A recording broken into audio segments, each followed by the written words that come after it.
I mean, you can look this up. This is public information. Johnson versus Monsanto. This is the first person to Yep. take the maker of Roundup weed killer herbicide to court and won. Can you share your experience of you being an expert witness in this case and why you decided to write this book? So number one, I never did expert witness work before the Roundup trials. But something was different about this because when I first was contacted by a couple of law firms to look at this and I started researching it, I noticed how widely used this pesticide is. I didn't realize it was like the most common used herbicide in the entire world. I didn't realize it goes on, you just basically spray it on the crops and you get able to harvest, which means it's our food as well. I started researching it even more and I realized there are some studies that showed how the chemical ingredient of this Roundup is causing DNA damage, could actually break the cell. And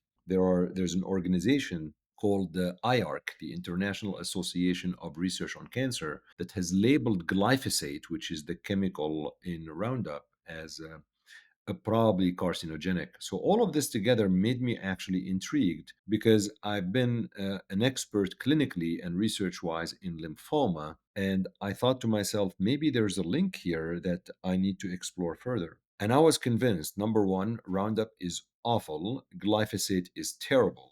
Despite the fact that the EPA tells you, oh, it doesn't cause anything. Well, the EPA doesn't get everything right. And I disagree with the EPA on this. I don't believe the EPA is correct by saying that glyphosate does not cause cancer. Now, I'm not suggesting that glyphosate or Roundup cause all cancers. I'm not suggesting they cause all lymphomas. But I think in some patients, in some situations, glyphosate and Roundup do cause the disease. So I am hoping that we are going to live to a future where Roundup is no longer used, and there's different ways to actually kill weeds. And hopefully, the food becomes healthier because I do believe that we have certain illnesses from the way we actually process food here, which is very different than Europe, by the way.